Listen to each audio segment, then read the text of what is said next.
I believe آپ میں سے بہت سے شاید داؤد سے واقف ہوں گے، داؤد کے کردار سے. I believe most of you would be familiar with the character of David from the Old Testament.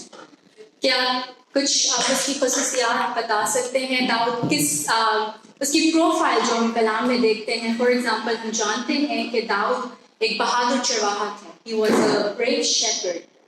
Can you shout out something else that you know about him? اس کے بارے میں کچھ اور جانتے ہیں؟ He was a king.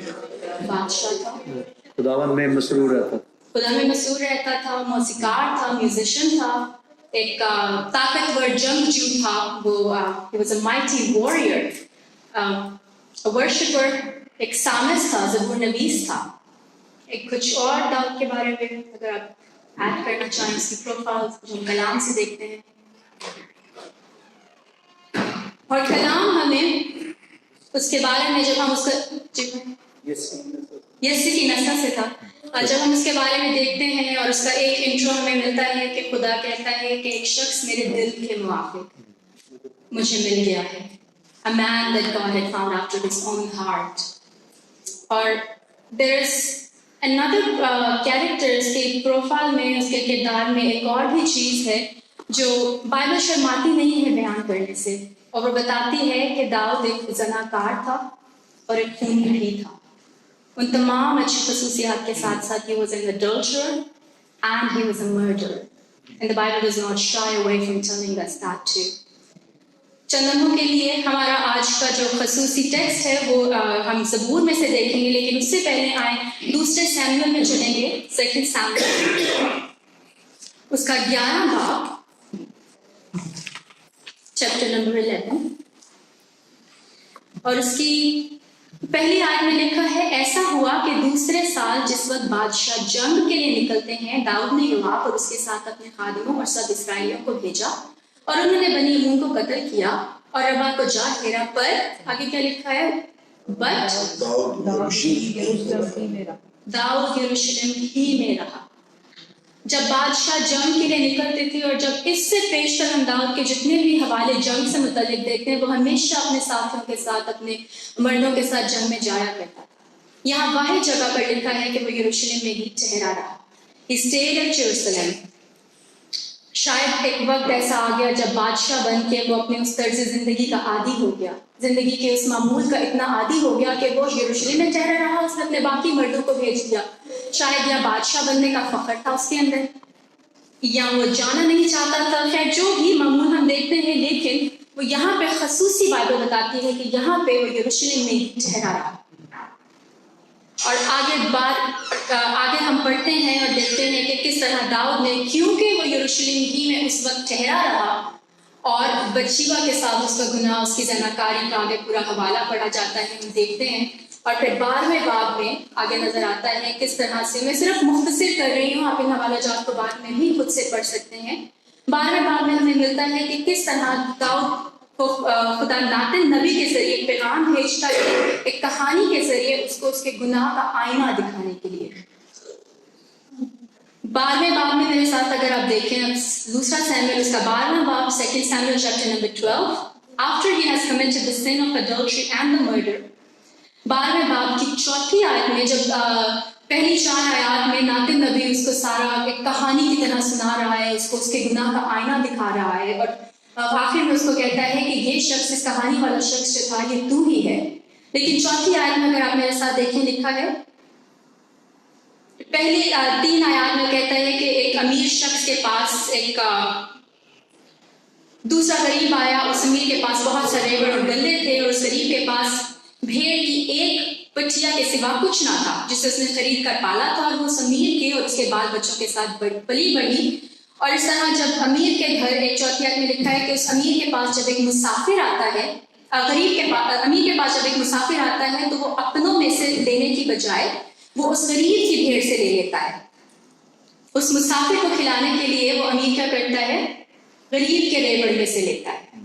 یہ کہانی ناتن نبی اس کو دکھا رہا ہے. And this is a story that we see that through this story David has been shown the mirror of his own sin.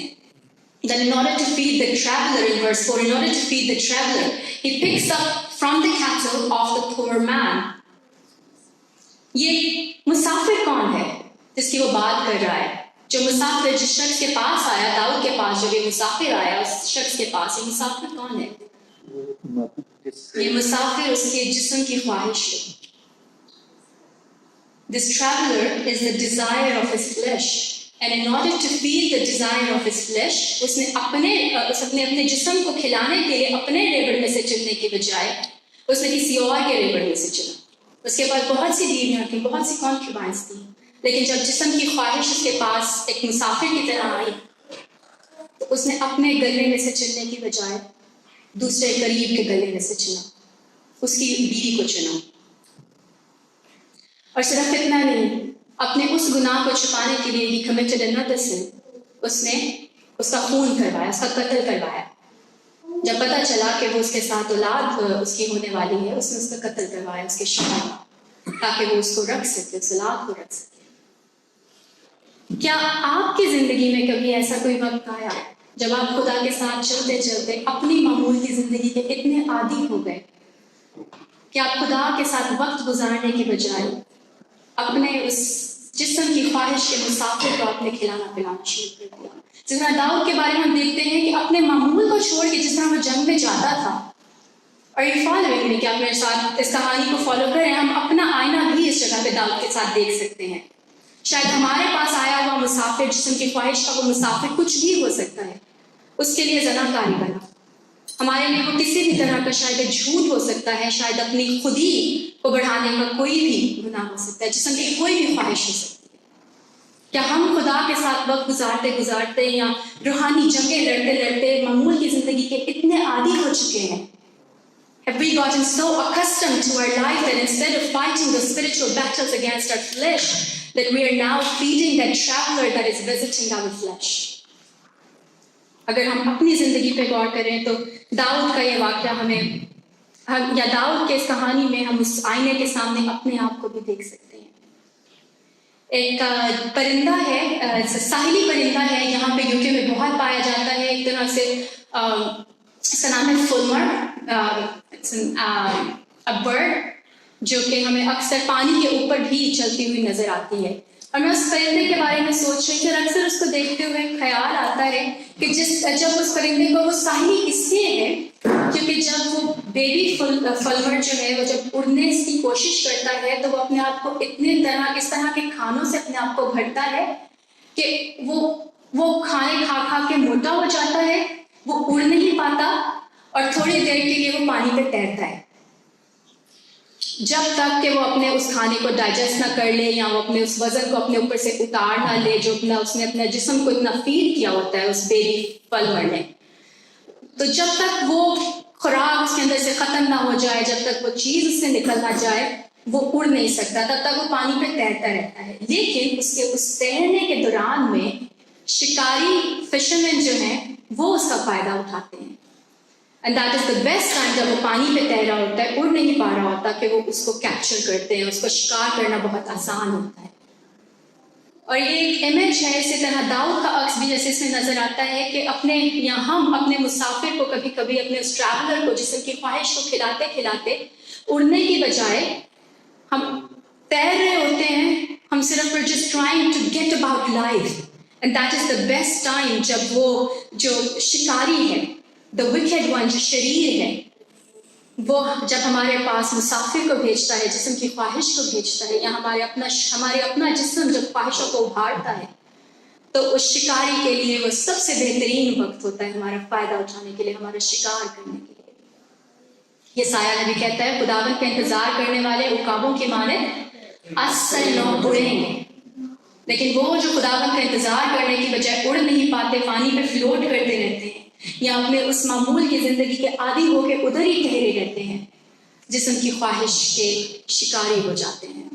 خیر ہم دیکھتے ہیں کہ 12ویں باب میں ان the 12th chapter خدا نے ناتن نبی کو اس کے پاس بھیجا، اس کو دکھانے کے لیے کہ اس کا گناہ کیا تھا، اور یہ دیکھنے کے لیے کہ داؤد، یا ہم یہاں پہ یہ دیکھتے ہیں کہ داؤد اس گناہ میں اتنی بری طرح گر چکا تھا کہ اس کے اندر کوئی روحانی حساسیت باقی نہیں تھی، اس کے اندر کوئی ضمیر باقی نہیں تھا جو اس کو خود اس گناہ کا احساس دلا سکتا.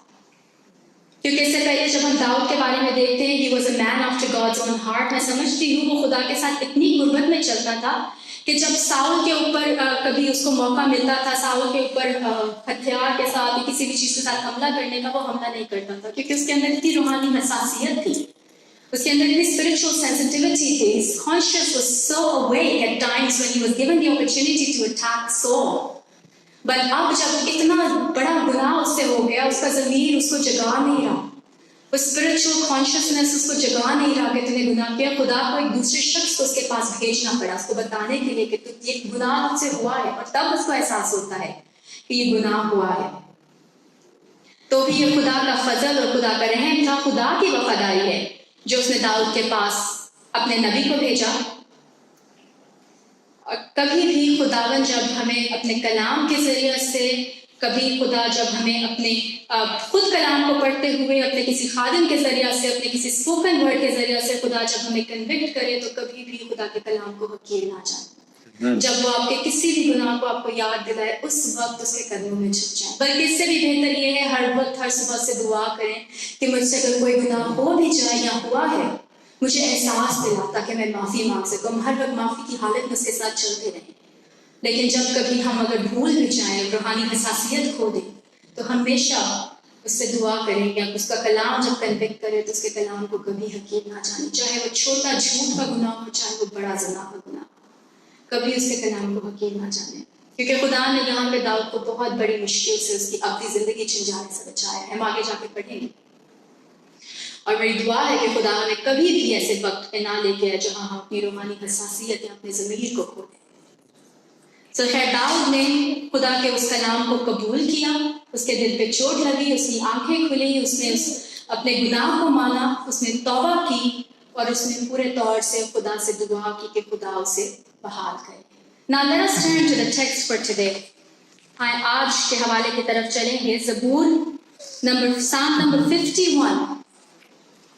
اور یہ وہ زبور ہے جب داؤد اس سب واقعہ کے ہو جانے کے بعد، روحانی حساسیت واپس آ جانے کے بعد خدا کے حضور میں جھک جاتا ہے. This is a prayer that we see when David, after when his spiritual sensitivity is restored, when he seeks God to be restored, this is a prayer that he prays in Psalm 51. بہت پیارا زبور ہے، وقت ہوتا تو ہم پورا بھی پڑھ سکتے تھے، لیکن اس وقت میں اس کی چند آیتیں پڑھوں گی. Verses number 10, 11 and 12. 10, 11 اور 12 آیت میں کہتا ہے، اے خدا میرے اندر پاک دل پیدا کر اور میرے باطن میں اثر نو مستقیم روح ڈال. مجھے اپنے حضور سے خارج نہ کر اور اپنی پاک روح کو مجھ سے جدا نہ کر. اپنی نجات کی شادمانی مجھے پھر عنایت کر اور مستعد روح مجھے سنبھال. میرے ساتھ میرے پیچھے ایک دفعہ 10ویں آیت کو پھر سے ریپیٹ کریں گے، کیونکہ آج ہم بھی داؤد کی طرح، اور ایک ایماندار کے لیے، چاہے وہ ایک ایسا ایماندار ہو جو روزانہ خدا کے ساتھ چل رہا ہو، یا ایک ایسا ایماندار ہو جو چلتے چلتے گر گیا ہو، کسی بھی حال میں یہ ہر ایماندار کے لیے this is a complete prayer، ایک مکمل دعا ہے. اور آج اس دعا پہ ہم اگلے 10 منٹ کے لیے، اگلے 15 منٹ کے لیے غور کریں گے. میرے ساتھ میرے پیچھے اس دعا کو پڑھیں. اے خدا. If you're following in English, you can repeat that verse in English. میرے اندر پاک دل پیدا کر اور میرے باطن میں اثر نو مستقیم روح ڈال. بڑی شدت سے یہ معافی کی التجا داؤد کی، اور وہ خدا کو کہتا ہے کہ میرے اندر نیا دل پیدا کر، نیا دل پیدا کر. وہ یہ نہیں کہتا کہ میرے دل کو بحال کر، وہ دل جو تیرے موافق تھا، وہ دل جو تیرے ساتھ ساتھ چلتا تھا. اور جب وہ دل، اگر خدا نے کہا ہے کہ مجھے ایک شخص میرے دل کے موافق مل گیا ہے، تو سوچے وہ کتنا مکمل دل ہوگا جو خدا کے ساتھ چلنے والا ہوگا، خدا کو کتنا پسند ہوگا. تو بھی داؤد کہتا ہے میرے اندر نیا دل پیدا کر، پرانے والے دل کو بحال نہ کر، نیا دل دے. اور اس کا اندازہ لگائیں کہ اس کو اپنے گناہ کی شدت کا کتنا اس وقت افسوس ہے، یا کس قسم کی وہ معافی مانگ رہا ہے کہ میں اتنا گر چکا ہوں کہ مجھے نیا بنا دے، مجھے پہلے کی طرح تیرے ساتھ نہیں چلنا. کئی دفعہ ہم گناہ میں گرنے کے بعد اکثر دعا کرتے ہیں کہ خدا مجھے واپس اس طرح کا بنا دے، مجھے بحال کر، restore me. But here he is pleading, don't even restore me, make me new. اس حال سے بھی زیادہ بہتر حال میں لے جا، مجھے نیا بنا دے، میرے دل کو نیا بنا دے. اور میں اس والے دل کی بات نہیں کر رہی ہوں، نہ میں اس دل کی بات کر رہی ہوں جو ہمارے ہارٹ کے اندر آرگنس، ایک آرگن ہے جو دل کے اندر سے پورے خون کو پورے جسم میں لے کر جاتا ہے. شاید اگر میں یہاں سب سے چھوٹے بچے سے پوچھوں کہ دل کس طرح لگتا ہے تو ان کا دل اس طرح کا لگتا ہوگا، اور جو ہائی اسکول میں ان کا دل کسی اور طرح کا لگتا ہوگا، اور جو بڑے ہیں ان کا دل اس سے بھی مختلف طرح کا لگتا ہوگا، وہ ٹوٹا ہوا دل ہوگا، یا شاید اس سے بھی جو مختلف ہیں، جو تھوڑے نوجوان ہیں، ان کا دل خوشی والا دل ہوگا. سو ہر کسی کا دل ایک ڈفرنٹ قسم کا دل ہے. لیکن یہ دل جو ہم دیکھ رہے ہیں، یہ دل دیکھیں میرے ساتھ جینیسس میں، جینیسس چیپٹر 6 ورس 5 خداوند کہتا ہے، پیدائش کے 6 باب اس کی 5ویں آیت میں خدا کہتا ہے، خداوند نے دیکھا کہ زمین پر انسان کی بدی بہت بڑھ گئی اور اس کے دل کے تصور اور خیال سدا برے ہی ہوتے ہیں. تب خداوند زمین پر انسان کو پیدا کرنے سے ملول ہوا اور دل میں غم کیا. جب خدا نے اتنے بڑے طوفان کو بھیجا، پوری دنیا کو ختم کر دیا، اس لیے کیونکہ انسان کے دل کے تصور اور خیال سدا برے ہی تھے. اور پھر نئے عہد نامہ میں خدا یسوع مسیح دل کے بارے میں کہتے ہیں، متی کی 5ویں باب میں اس کی 8ویں آیت میں، in Matthew chapter 5 verse 8, Jesus talks about the heart in the Beatitudes. پہاڑی باز میں وہ کہتے ہیں، مبارک ہیں وہ جو کس کے پاک ہیں؟ دل کے پاک ہیں. مبارک ہیں وہ جو پاک دل ہیں، کیونکہ وہ خدا کو دیکھیں گے. وہ خدا کو دیکھیں گے. سو اس والے دل کی بات کر رہے ہیں. دل وہ ہماری زندگی کا باطنی حصہ، ہماری انر لائف کا وہ حصہ جس سے ہماری سوچیں نکلتی ہیں، جس سے ہمارے اقدار، ہماری ترجیحات، ہماری ویلیوز نکلتی ہیں، ہماری خواہشیں نکلتی ہیں، جو چیزیں ہماری زندگی کو چلاتی ہیں وہ نکلتی ہیں، جو ہماری چوائسیز ہیں، صحیح اور غلط کی چوائسیز وہ نکلتی ہیں. سو یہ والا دل جس کو ہم کلام میں جگہ جگہ پر جان کی طرح بھی دیکھتے ہیں. سو وہ دل، اس دل کی بات جب داؤد کر رہا ہے، سو جلدی سے شریعت میں، اور آپ جانتے ہیں کہ داؤد شریعت سے کتنی محبت کرتا تھا، شریعت کو کتنا پسند کرتا تھا، اور ہمیشہ بار بار وہ خدا سے دعا کرتا ہے کہ میں تیرے کلام کو، تیری شریعت کو، تیرے آئین کو اپنے دل میں چھپا لوں. زبور 119 کے بارے میں ابھی بھی کچھ مختلف تھاٹس ہیں کہ شاید وہ کس نے لکھا ہے، لیکن سب سے کہنے والے ماہرین یہ کہتے ہیں کہ شاید یہ داؤد کا ہی لکھا ہوا ہے. جس طرح سے وہ خدا کو جانتا تھا، خدا کے کلام سے واقف تھا، اور وہ پورا کا پورا شریعت اور خدا کے آئین اور قوانین کے اوپر ہی ہے. سو یہ جو پاک دل ہے، اس کو ہم دیکھیں گے کہ شریعت میں پاک کا لفظ ہمیں کیا بتاتا ہے، اور اس سے ہمیں تھوڑا سا اندازہ ہوتا ہے، جس سے میں نے یہ سیکھا کہ داؤد کس طرح کا پاک دل مانگ رہا ہے، وہ کیوں پاک کہہ رہا ہے. دل کے بارے میں تو ہم نے دیکھا کہ دل کون سا حصہ ہے، دل سے ہر چیز ہماری نکلتی ہے، ہم کیا کرتے ہیں، کیا سوچتے ہیں، ہم کون ہیں، وہ سب ہمارا دل ہے. وہ کہتا ہے کہ میرے اندر نیا دل پیدا ہے. سو دل کا وہ حصہ کہ مجھے مکمل طور سے نیا بنا دے، سوچوں سے، خیالوں سے، میری ہر ایک میری چوائسز سے، میری ڈرائیو سے، میری ترجیحات سے. لیکن یہ پاک کا لفظ ہم جلدی سے دیکھیں گے، شریعت میں ہمیں 3 جگہ پر پاک کا لفظ ملتا ہے، اور اس سے ہمیں یہ بات اور زیادہ آسانی سے سمجھ آتی ہے کہ وہ کس طرح کی پاکیزگی چاہ رہا ہے. پہلا خروج اس کا 25 باب 11ویں آیت، ایکسوڈس چیپٹر 25 ورس 11.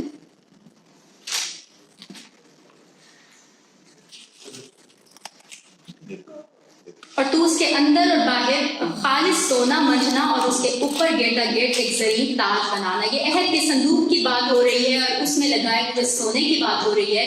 سو اردو میں جہاں پہ خالص کا لفظ استعمال ہوا ہے، انگلش میں کلین کا ہی لفظ استعمال ہوا ہے، یعنی پاک کا. یہ خالص اور پاک ایک ہی لفظ ہے، اور اس کا مطلب یہ ہے کہ اس طرح کی خالصیت یا وہ خالص چیز جو سونے کے اندر سے زمین کی ہر آلودگی کو نکالتا ہے.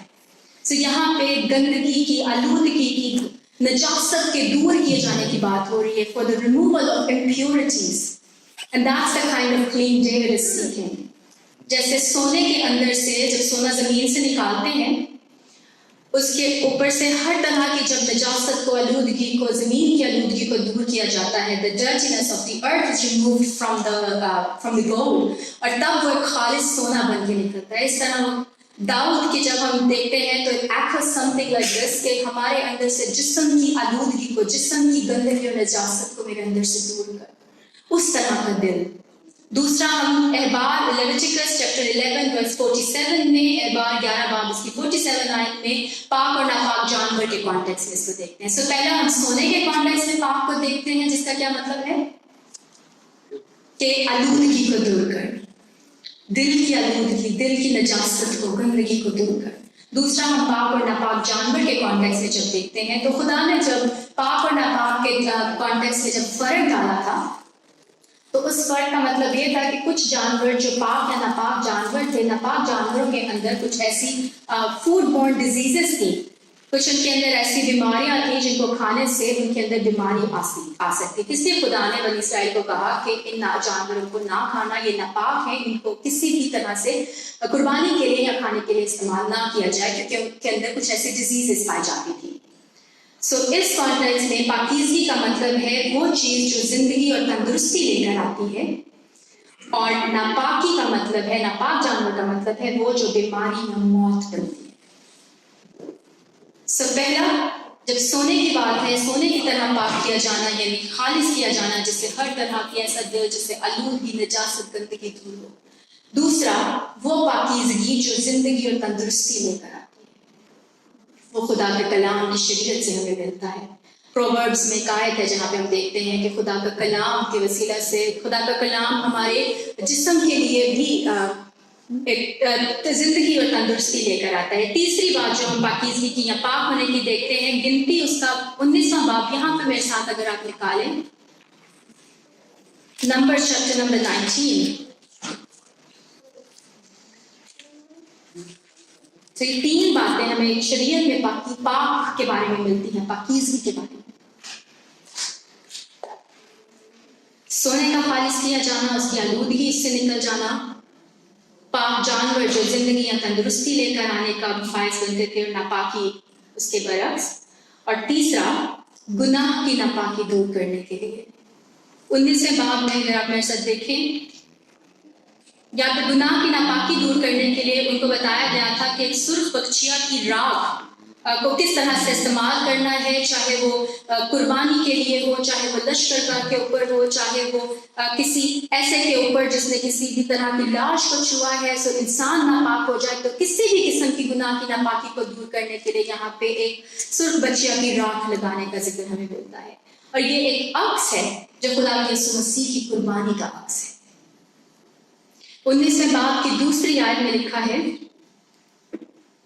کہ شرع کے جس آئین کا حکم خداوند نے دیا ہے وہ یہ ہے کہ تو بنی اسرائیل سے کہے کہ وہ تیرے پاس ایک بے داغ اور بے عیب سرخ رنگ کی بچیا لائیں جس پر کبھی جوا نہ رکھا گیا ہو.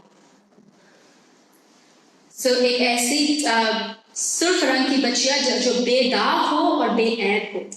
اور تیسری آیت میں لکھا ہے اور تم اسے لے کر الیعزر کاہن کو دینا کہ وہ اسے لشکرگاہ کے باہر لے جائیں اور کوئی اسے اسی کے سامنے ذبح کر دے.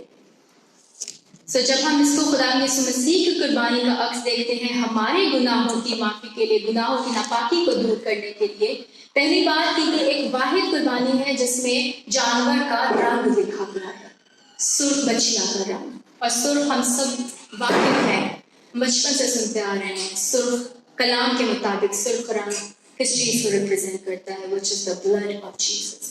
دوسری آیت میں خاص بتایا گیا ہے کہ وہ ایک پاک، بے داغ، بے عیب جس پر کبھی کوئی جوا نہ رکھا گیا. اور پھر تیسری آیت بھی پورے طور سے یسوع کی قربانی کا عکس ہے کیونکہ اس کو لشکرگاہ کے باہر لے جا کر اسے ذبح کیا جانا چاہیے تھا. عبرانیوں کے 13 باب 12ویں آیت میں لکھا ہے یسوع نے بھی امت کو اپنے خون سے پاک کرنے کے لیے دروازہ جو کہ خیمہ گاہ تھی اس کے باہر دکھ اٹھایا، صلیب کا دکھ، اس کو شہر سے باہر لے جایا گیا. یہ ہر طرح سے یہ قربانی جو ہے وہ اس کا عکس ہے، اور یہ بھی گناہ کی ناپاکی کو دور کرنے کے لیے تھا. سو جس طرح سے یہاں پہ ہم دیکھتے ہیں کہ اگر لاش کو کسی نے چھوا یعنی موت کی آلودگی اگر کسی نے چھو لی تو اس شخص کو پاک کرنے کے لیے بھی اس سرخ رنگ کی بچیا کی راکھ ہی استعمال کی جا سکتی تھی. صرف وہی قربانی اس لال رنگ کی اس بچیا کی جو بے داغ ہو، بے عیب ہو، مسیح یسوع کی قربانی کا عکس ہے، گناہ کی آلودگی کو دور کرتی تھی. اس طرح آج ہمارے گناہوں کو دور کرنے کے لیے، ہمارے دل کو پاک کرنے کے لیے گناہ کی سزا جو کہ موت ہے، صرف اور صرف یسوع کے خون کی قربانی ہی اس کو دور کر سکتی ہے۔ یہ 3 چیزیں ہیں جو ہم داؤد جس طرح سے کہتا ہے میرے اندر پاک دل پیدا کر۔ شریعت میں ہمیں پتہ چلتا ہے کہ پاکیزگی کا لفظ 3 جگہ پر استعمال ہوا اور اس لفظ کا کیا کانٹیکسٹ ہے، وہ تینوں کانٹیکسٹ ہمیں اور بہتر طور سے اس دعا کو کرنا سکھاتے ہیں کہ پہلی بات ہمارے اندر سے جس طرح سونے کے اندر سے کیا زمین کی آلودگی کو دور کرتے ہیں، پاک کرتے ہیں، اس طرح ہمارے دل سے کس کی آلودگی دور کرے؟ گناہ کی، جسم کی آلودگی دور کرے، کہ جب مسافر ہمارے دل پہ دستک دے تو ہمارے اندر اس مسافر کو فیڈ کرنے کے لیے کچھ نہ ہو، ہم اس مسافر کو نہ فیڈ کریں۔ اور دوسری جب پاک ناپاک جانور کے بارے میں بات آتی ہے تو وہ پاکیزگی کیا ریپرزینٹ کرتی ہے؟ زندگی، تندرستی، یعنی ایونچولی نئے اگرام میں ہم دیکھتے ہیں اپنی زندگی۔ اور تیسری بات یہ گنتی کے 19ویں باب میں گناہ کی ناپاکی کو دور کرنے کے لیے جو پورے طور سے یسوع مسیح کی قربانی کا عکس ہے۔ غلطیوں کے 5ویں باب 19 سے 21ویں آیت میں آپ اس حوالے کو پھر سے پڑھ سکتے ہیں، بعد میں ہم وقت کو کم کریں گے، لیکن وہاں پہ پولس رسول جسم کی خواہشوں، جسم کی تمام تر ان چیزوں کے بارے میں بات کرتا ہے، ہر طرح کے جسم کی جو باتیں ہیں، اور کہتا ہے کہ ان کو کرنے والے خدا کی بادشاہی کے وارث نہ ہوں گے۔ انفیکٹ کوئکلی اگر میں پڑھ بھی دوں غلطیوں اس کے 5ویں باب میں ہم یہاں پہ جسم کی بات دیکھ رہے ہیں، کس طرح جسم جب مسافر ہمارے پاس آتا ہے، دستک دیتا ہے، when the traveler comes to us and knocks the door of our hearts، ہمیں کس طرح سے اس پاک دل کے لیے دعا کرنی ہے، خدا ہر روز ہمارے اس پاک دل کو نیا کرے۔ جسم کی خواہش 19 باب میں جسم کے کام سے ظاہر ہیں حرام کاری، ناپاکی، شہوت پرستی، بت پرستی، جادوگری، عداوتیں، جھگڑا، حسد، غصہ، تفرقے، جدائیاں، بدعتیں، بغض، نشہ بازی، ناچ رنگ اور ان کی مانند۔ اور ان کی بابت میں پہلے سے کہہ دیتا ہوں، جیسا کہ پیشتر جتا چکا ہوں، کہ ایسے کام کرنے والے خدا کی بادشاہی کے وارث نہ ہوں۔ سو ان شورٹ جو دعا داؤد کی ہے، ہم اس کی کہانی سے سیکھ رہے ہیں کہ ہمیں کس طرح اس مسافر کی دستک سے بچنا ہے، کہ ہمارے دل کو خدا ہر اس نجاست سے دور کرے، ہر اس آلودگی سے دور کرے جو جسم کی ہے، اور اس کو خدا یسوع کے لہو کے وسیلہ سے دھوئے، ہمیں پاک اور صاف کرے۔ اور پھر جیسے میں نے کہا کہ اس کی مکمل دعا ہے، اس کی دعا کا دوسرا حصہ کیا تھا؟ پہلے تو میرے اندر پاک دل پیدا کر، and what is the second part of this prayer؟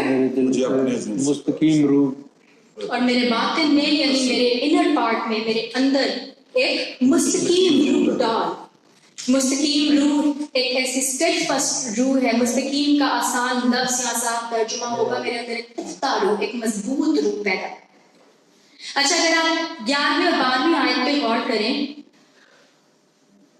تو داؤد یہاں پر ہمیں پتہ چلتا ہے کہ اس نے ابھی تک خدا کی حضوری کو پورے طور سے کھویا نہیں ہے۔ خدا نے وقت پر اس پہ رحم کر کے اسے اسپرچوئل کانشیسنس سے وہ خدا نے اس کے ضمیر کو وقت پہ جگایا ہے، اس کو خدا نے پورے طور سے اپنی حضوری سے خارج ہونے سے بچایا ہے اپنی وفاداری میں، کیونکہ وہ کہتا ہے 10ویں آیت میں 11ویں آیت میں مجھے اپنے حضور سے خارج نہ کر۔ وہ واپس لوٹنے کی بات نہیں کر رہا، کہہ رہا خارج نہ کر اور اپنے پاک روح کو مجھ سے جدا نہ کر، لیکن اس نے نجات کی خوشی کو کھو دیا ہے، اس کے اندر خوشی نہیں ہے کوئی، وہ جی تو رہا ہے لیکن ایک مردہ مسیحی کی طرح، ایک مردہ ایماندار کی طرح جی رہا ہے۔ اس لیے خدا کو اسے جھنجھوڑ کے اس کو جگانا پڑا، تاکہ جب آگے کو اگر گناہ ہو جائے تو وہ اس والی حالت سے بھی بالکل مردہ نہ ہو جائے، ابدی زندگی ہی نہ کھو دے، پورے طور سے ایٹرنل ڈیتھ تک نہ چلا جائے۔ سو زمین پر تو وہ ایک طرح سے ایک مردہ ایماندار کی زندگی گزار رہا ہے، لیکن خدا اسے جگاتا ہے، اسے بچاتا ہے، 12ویں آیت میں کیونکہ اس نے خوشی کھو دی ہے۔ مجھے کہتے ہیں اپنی نجات کی شادمانی مجھے پھر سے آیت پڑھیں، اپنی نجات کی شادمانی مجھے پھر سے دے دے، پھر سے عنایت کر، اور مستعد روح سے مجھے سنبھال۔ سو 10ویں آیت کا دوسرا حصہ جب وہ باطن میں اثرن اور مستقیم روح کی بات کر رہے ہیں، پہلا دل کی بات کر رہے ہیں اور مستقیم روح کی بات کر رہے ہیں، تو ایک ایسی روح جو پختہ اور مضبوط روح ہو جو آسانی سے اپنی کمزوریوں سے، آزمائش سے یا کسی مسافر کے آ جانے سے ادھر ادھر ڈول نہ جائے، جس طرح اس کی روح ڈول گئی تھی. اور غلطیوں کے ہم اس آیت سے ختم کریں گے. And these are the same words that Apostle Paul echoes in Galatians. غلطیوں کے اسی باب میں بلوس کے وہی الفاظ ہمیں ملتے ہیں. جب وہ جسم کی بات کر رہا ہے تو وہ بھی آگے روح کی بھی بات کرتا ہے. اس کی 24ویں اور 5ویں آیت کو ہم پڑھ کے ختم کریں گے. وہ کہتا ہے اور وہ جو مسیح یسوع کے ہیں انہوں نے جسم کو اس کی رغبتوں اور خواہشوں سمیت صلیب پر کھینچ دیا ہے. مسیح یسوع میں ہونا، اس کے ساتھ ہونا اور جسم کو مارنا ساتھ ساتھ چلتے ہیں. یہ جوئے کے دو بیل ہیں جو اکٹھے چلتے ہیں، یا ایک گاڑی کے دو پہیے ہیں. ہم یسوع کے ساتھ چلتے چلتے جسم کی خواہشوں کو اگر نہ ماریں تو داؤد جیسی مردہ حالت میں آ جائیں گے. ہم صرف تب ہی اس روحانی روح کے ساتھ، اس مستعد روح کے ساتھ، مضبوط اور پختہ روح کے ساتھ چل سکتے ہیں جو جسم کی خواہشوں کو اس کی رغبتوں سمیت صلیب پر کھینچ دے. 25ویں آیت میں کہتا ہے اگر ہم روح کے سبب سے زندہ ہیں تو روح کے موافق چلنا بھی چاہیے. داؤد جانتا تھا کہ اگر وہ ایسا نہ کرتا، اگر وہ اپنی جسم کی خواہشوں کو اس کی رغبتوں سمیت صلیب پر، داؤد تو صلیب سے اس طور سے واقف نہیں تھا، تو بھی اس کی دعا ہمیں ایک نئے عہد نامے کی دعا ملتی ہے.